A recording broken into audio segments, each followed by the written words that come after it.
Good morning बच्चों। कक्षा 6 में अपन ने देखा था कि पार्ट 2 बचपन जो अपन पढ़ रहे थे कक्षा, तो इसमें अपन ने देखो इसके 3 गद्य पढ़ लिए थे। जो लेखिका कृष्णा सोबती हैं वो अपने बचपन का वर्णन कर रही थी और उसमें देखो आगे चौथा पद अपन पढ़ते हैं। इसमें गद्य में क्या दे रखा है, हर शनिचर को हमें ऑलिव ऑयल या कैस्टर ऑयल पीना पड़ता। यह एक मुश्किल काम था। शनिचर को सुबह से ही नाक में इसकी गंध आने लगती। छोटे शीशे के गिलास जिन पर ठीक खुराक के लिए निशान पड़े रहते, उन्हें देखते ही मितली होने लगती। मुझे आज भी लगता है कि अगर हम न भी पीते वह शनिवारी दवा तो कुछ ज़्यादा बिगड़ने वाला नहीं था, सेहत ठीक रहती थी। यानी इसमें लेखिका क्या कह रही है कि जब हम बचपन में रहते थे, जब हम छोटे थे, तो हर शनिवार को हमारा स्वास्थ्य ठीक करने के लिए ऑलिव ऑयल पीना पड़ता। ऑलिव ऑयल का मतलब जैतून का तेल, जैतून का तेल पीना पड़ता था। और इस तेल की जो महक है उसका एहसास उसके जेहन में यानी पूरे शरीर में, और शनिवार की सुबह से घूमता यानी शनिवार के दिन पीना पड़ता तो सुबह से ऐसे लगता उसी की गंध आ रही है। उसे खुराक के लिए निशान लगे ऑयल पीने वाले छोटे से गिलास को देखकर ही उल्टी करने की इच्छा होने लग जाती। यानी निश्चय होता था, एक गिलास होता था, उसके अंडरलाइन की होती थी कि यहाँ तक सभी को जैतून का तेल पीना है। तो उस ऑयल उसको देखते ही उसका मन कैसे हो जाता था, उल्टी करने वाला हो जाता था। लेखिका को वह शनिवारी दवा उस समय भी व्यर्थ लगती थी और आज भी उसे इस दवा की उपयोगिता संदिग्ध लगती है। यानी ये कह रही है कि मुझे उस समय भी ये जो जैतून का तेल था इसे पीने में इतना इंटरेस्ट नहीं था, लेकिन कहा जाता था कि स्वास्थ्य ठीक रहता है, यदि हम वो नहीं भी पीते तो भी हमारा कुछ नहीं बिगड़ता, हम फिर भी ठीक रहते। उसका मानना था कि उस दवा का हमारे स्वास्थ्य से कोई लेना देना नहीं था। जैसे हम तो ना जैतून का तेल पीते हैं, फिर हम भी तो स्वस्थ हैं। तो लेखिका भी कह रही है कि यदि हम नहीं पीते तो भी हम ठीक रह सकते थे, हम उस दवा के बिना भी स्वस्थ रहते। फिर अगला देखो, तुम्हें बताऊंगी कि हमारे समय और तुम्हारे समय में कितनी दूरी हो चुकी है। यानी आज के समय में और जो हमारा जीवन था, हम छोटे थे, इस बचपन में, हमारे बचपन में कितना अंतर है। यहाँ तक कि बचपन की दिलचस्पियाँ यानी इच्छाएं, दिलचस्पियों का मतलब क्या होता है, इच्छाएं, कि उस समय की हमारी और आपकी जो दिलचस्पियां हैं वो भी बदल गई हैं। याद रहे उन दिनों कुछ घरों में ग्रामोफोन थे, रेडियो टेलीविज़न नहीं थे। यानी कि उस समय भी ये जो रेडियो टेलीविज़न अब हैं वो नहीं थे, ग्रामोफोन ही थे। हमारे बचपन की कुल्फ़ी आइसक्रीम हो गई है। हम बचपन में उसे कुल्फ़ी कहते थे, जिसको आप आइसक्रीम कहते हैं। कचौड़ी समोसा पैटीज में बदल गया है, और कचौड़ी समोसा हम खाते थे, आजकल वो पैटीज में बदल गया है।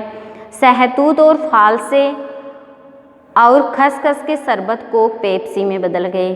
और हम क्या खाते थे, सहतूत, जैसे आप देखते हैं ना आपके घरों में सहतूत होते हैं, वो लगते हैं तो कितने मीठे लगते हैं, तो हम तो वो खाते थे और आपके लिए वो पेप्सी बन गई है। उन दिनों कोक नहीं, लेमनेड विंटो मिलती थी। यानी ये उनके पेप्सियों के नाम हैं कि कोक नहीं मिलती थी, लेमनेड और विंटो मिलती थी। शिमला और नई दिल्ली में बड़े हुए बच्चों को वेंगर्स और डेवी को रेस तरह की चॉकलेट और पेस्ट्री मज़ा देने वाली होती थी। हम भाई बहनों की ड्यूटी लगती, यानी हमारा काम था कि शिमला माल से ब्राउन ब्रेड लाने की।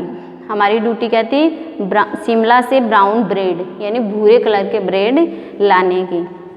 तो जो लेखिका हैं वो अपने जीवन के और हमारे जीवन के बारे में बता रही हैं कि इसमें क्या फ़र्क आ गया है, क्या दूरियां बन गई हैं, और बचपन की जो इच्छा और जिज्ञासा हैं वो भी बदल गई हैं। पहले घरों में रेडियो व टेलीविज़न नहीं थे, बल्कि गिने चुने ग्रामोफोन मिलते थे और कुल्फ़ी नहीं मिलती थी। आइसक्रीम मिलती थी और वो भी घर पे बनती थी, आइसक्रीम भी घर पे बनाते थे। हमारे समय के जो कचौड़ी समोसा थे उनका स्वरूप बदल कर आज आपका क्या हो गया, पेटीज बन गया है। सहतूत, फालसे और खसखस का शरबत हमारे लिए वो शरबत ही काफ़ी था, जो आज आपकी पेप्सी में बदल गया है।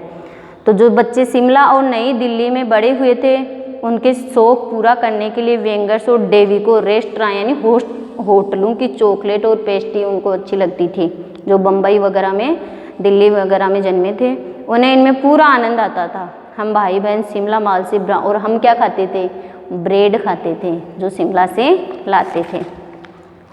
फिर अगला है अपना, हमारा घर मॉल से ज़्यादा दूर नहीं था। मॉल जानते हो ना आप, जहाँ पर सारी चीज़ें मिलते हैं, जो बड़े बड़े होते हैं आप लोग, जहाँ कपड़े वगैरह जो बाकी रसोई का सामान सब कुछ मिल जाता है।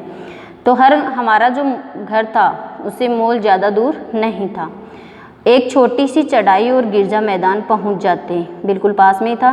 वहाँ से एक उतराई उतरते मॉल पर, वहाँ से यानी ऊपर चढ़ाई करनी पड़ती, फिर थोड़ा सा नीचे आते मॉल आ जाता।